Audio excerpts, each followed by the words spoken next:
சாதாரணமாக பலத்த ஏஐ முன்னேற்றங்களை கேட்டா ஓப்பன் ஏஐ, கூகுள் டீப்மைண்ட், மெட்டா மாதிரி பெரிய பெரிய பேர்களே நம்மளுக்கு தோணும்.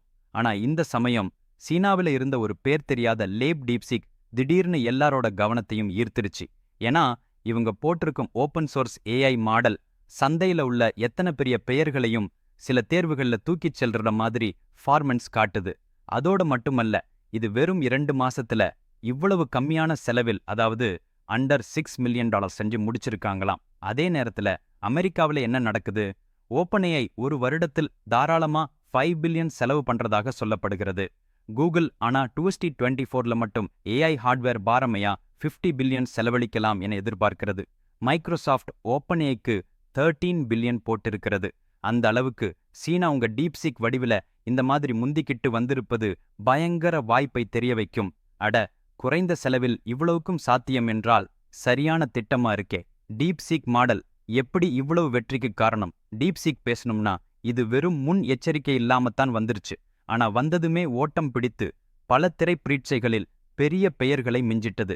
மெட்டாவின் லாமா, ஓப்பன் ஏஐவின் GPT-4o, ஆந்த்ரோபிக்ன கிளாட் சொனெட் 3.5 எல்லாம் சில கோடிங் சவால்களிலும் கணித்தோஷ் பக்பிடித்தல் தேர்வுகளிலும் ஜெயிச்சிருக்கு. அடுத்து டீப்சீக் இன்னொரு மாடல் R1ஐ வெளியிட்டு ரீசனிங் டெஸ்ட்களில் ஓப்பன் ஏஐவின் O1க்கும் மேலாக போய் அடிச்சிருச்சு. ஸோ எங்கேயோ சுத்தி வரும் ஸ்டாண்டர்டைஸ்டு பெஞ்ச்மார்க்களில் டீப்சீக் தனக்கென்று ஒரு பேச்சாக எழுந்திருச்சு. பல சீன நிறுவனங்கள் ஆபத்தா பேருறுத்தும் அமெரிக்க செமிகண்டக்டர் எக்ஸ்போர்ட் கட்டுப்பாடுகளோட நிவிடியா H100 ஜிபியுகள் கிடைக்காத வேளையில இதையெல்லாம் சாதிச்சது ரொம்ப முக்கியமான விஷயம். இதுக்காக நிவிடியா H800 மாதிரி அதைவிட கொஞ்சம் குறைந்தபட்ச வசதிகள் உள்ள ஜிபியுகளை பயன்படுத்தி ட்ரெய்னிங் இன்ஃபெரன்ஸ் எடை போடாம எஃபிஷியன்சி எடுத்து செஞ்சுட்டாங்க. இந்த நிவிடியா அப்படின்னா சாஃப்ட்வேர் செய்ய தேவைப்படும் பொருள் மாதிரி வச்சுக்கலாம். இது சர்வ சாதாரணமா ஆகாத காரியம்தானே. டீப்சீக் பற்றிய மர்மங்கள்.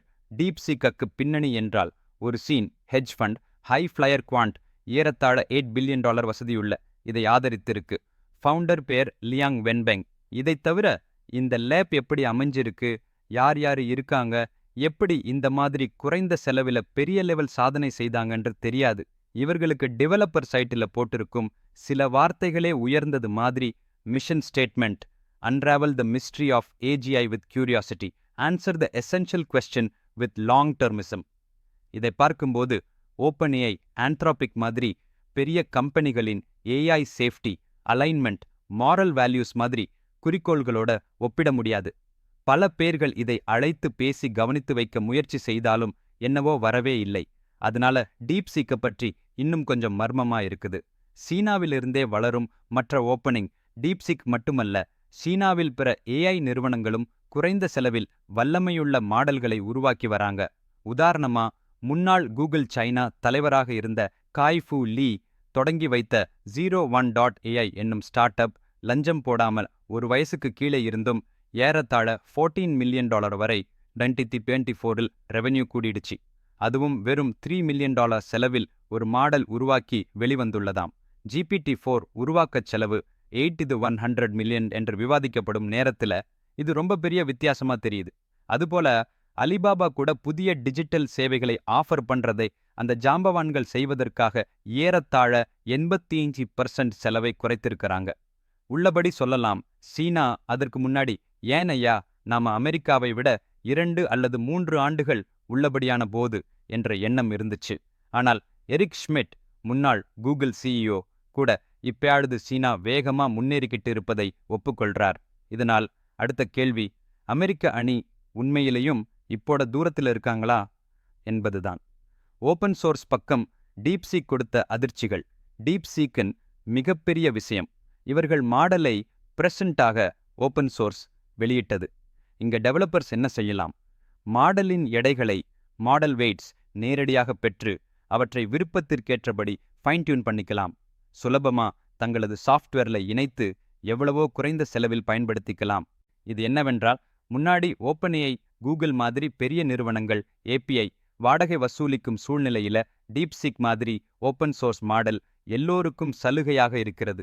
மூலை மூலையிலும் சின்ன சின்ன ஸ்டார்ட் அப்புகள் கூட இதை எடுத்துக்கொண்டு அட்வான்ஸ்ட் ஏஐ பயன்பாடுகளை சிரமமில்லாம வெயிட் செய்து விடலாம். இந்த சூழ்நிலையே சிலருக்கு பயமூர்த்துதாங்க.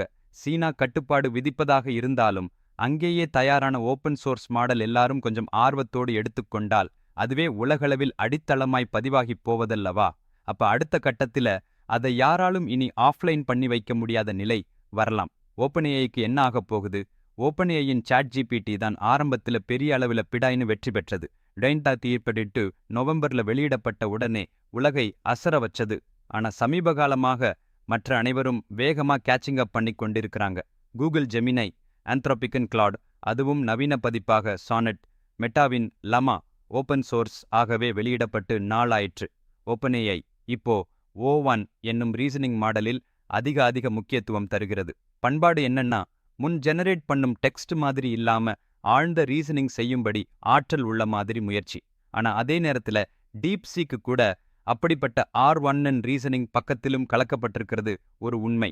சில மாதங்களுக்கு முன் UC பர்க்லி ஆராய்ச்சியாளர்கள் சரியான சூழ்நிலைகளில் ஒரு ரீசனிங் மாடலை நம்ம 450க்குள்ள பட்டியல் செய்து முடிச்சிடலாம் என்பதை தெளிவுபடுத்தினாங்க. அதாவது 1000 கோடிகள் வேணாம சில லட்சங்கள் தான் பேயாதுமே. இது போன்ற புதிய கண்டுபிடிப்புகள் வரும்போது பெரிய நிறுவனங்களின் பாரம் எவ்வளவு நிலைத்திருக்கும் என்பதுல ரொம்ப கேள்வி எழுகிறது. அமெரிக்கா சைனா பரபரப்பில் இதன் பங்கு. அமெரிக்கா முன்னாடி விதித்துள்ள பல கட்டுப்பாடுகள் சீனா எளிதில கனவுபடாத அளவில வலுவான ஜிபியுகளை தடுக்கவே. நிவிடியா H100 சீனா வாங்க முடியாத மாதிரி செஞ்சிட்டாங்க. இதனால டாப் லெவல் கம்ப்யூட்டிங்கை சீனா அடைய முடியாதுன்னு எண்ணினாங்க. ஆனா டீப்சீக் மாதிரி நிறுவனங்கள் நமக்கு கிடைக்கிற H800 ஜிபியுயை எல்லாம் கொஞ்சம் எஃபிஷியண்டாக ட்வீக் பண்ணி கொண்டால் போதுமே, நாம பின்வராதே என்று காட்டிச்சிட்டார்கள். இதே அமெரிக்காவுக்கே மீட்கப்படாத ஒரு வகை பின்னடைவு ஆகலாம்.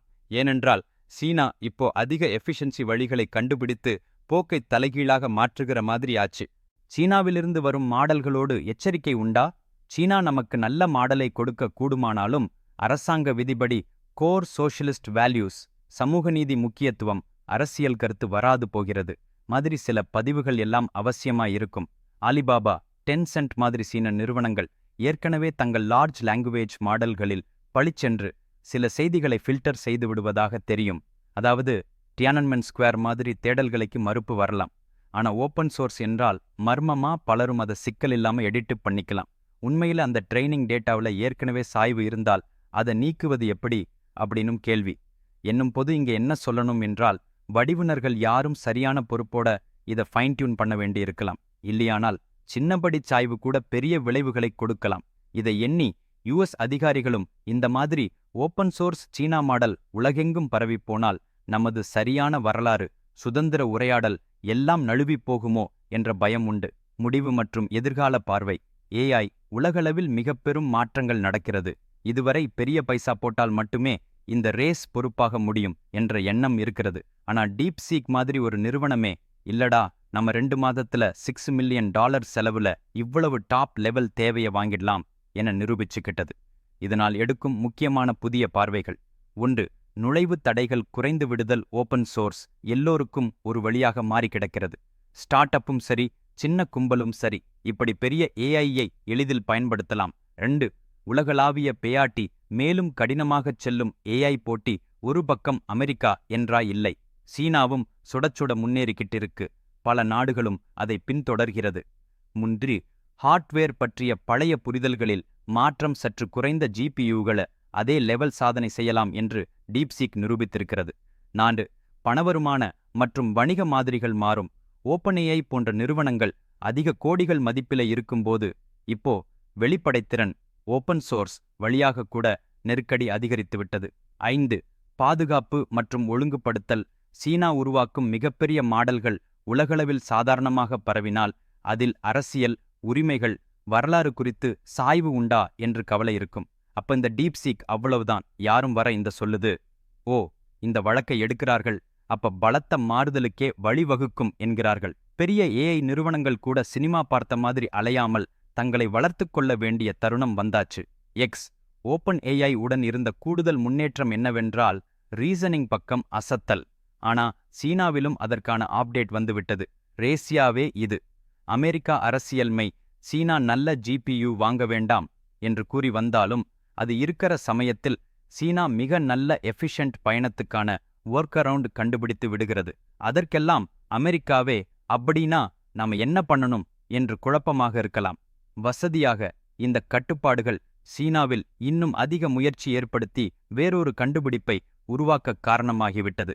உங்களுக்கு பகிர வேண்டிய அடுத்த சிந்தனைகள்: சீனாவிலிருந்து வரும் ஒவ்வொரு மாடலிலிருந்தும் அரசாங்க சீட்டிங், சென்சார்ஷிப், வரலாறு மறைவு என்ற விஷயங்கள் பங்களிக்கலாம். அவர்களுடைய ஓப்பன் சோர்ஸ் என்று சொல்வதற்கான தன்மை எவ்வளவு உண்மையா, எவ்வளவு எக்ஸ்டெண்ட் வரைக்கும் மாறி அமைத்துக் கொள்ளலாம் என்பதில்தான். இது பெரிய விவாதப் பொருள்தான். இன்றைய நாளில் இந்த மாதிரி கணநேர ஏஐ வளர்ச்சிக்கு நாம நினைத்த வேகத்திற்கும் அதிகமா பல முன்னேற்றம் நடக்கிறது. டீப்சீக்கன் நிகழ்வு நமக்கே சமீப கால ஏஐ சண்டையை வேகமாக்கியிருக்கிறது. எனவே நாம் பின்சான்ற முக்கிய விஷயங்கள், திடீர் திருப்பங்கள் என்று எப்பவும் இருக்கலாம். சீனா வடிவமைத்த மாடல்கள் உலகளவில் பெரிய செல்வாக்கை பெறுவது முடியாததல்ல. அமெரிக்காவின் முன்னணியை உடைத்து விடுவானா என்ற எதிர்பார்ப்பு. எளிமையான விலை, திறந்த வசதி, ஓப்பன் சோர்ஸ் என்றால் டெவலப்பர்ஸ் அதிரடி இயக்கங்கள் செய்யலாம். ஆனால் இதனாலே ஈசென்சர்ஷிப், பால் நிர்வாக பாடு பிரச்சனைகள் அதிகமா எழலாம். சரி, உங்க கருத்து என்ன? டீப்சீக் நிஜமாவே பெரிய நிலப்புள்ளியா, அல்லது இதைவிட வேற கடுமையான அப்டேட் ஒன்றை ஓப்பன்ஏஐ, கூகுள், மெட்டா மாதிரி நிறுவனங்கள் காட்டப்போகிறதா? நீங்களும் ஓப்பன் சோர்ஸ் ஏஐயை பயன்படுத்தியே ஏதாவது பண்ணியிருக்கிறீங்களா? நல்ல சமயம் சிறிய பணத்துல கூட பெரிய லாபம் பார்க்க முடியுமா? அல்லது சீனா மாதிரி சமூக விவாதங்களின் அனுசரணையில் சிக்கல்கள் வருவதே அதிகமா? கீழே கமெண்ட் பண்ணி சொல்லுங்க. இந்த வீடியோ பிடிச்சிருத்துனா லைக் பண்ணி சேனலுக்கு சப்ஸ்கிரைப் பண்ணுங்க. டீப்சீக் மாதிரி மேத்த உலகையும் சீக்கிரம் மாற்றப் போகிற ஏஐ மேம்பாடுகள் இன்னும் எவையோ வரத்தான் போகுது. அந்த ஆச்சரியங்களை எல்லாம் நாம சேர்ந்து அனுபவிப்போம். அதுவரை சுவாரஸ்யம் கொண்ட மனதோடு ஏஐ உலகை தொடர்ந்து ஆராயுங்க. நன்றி.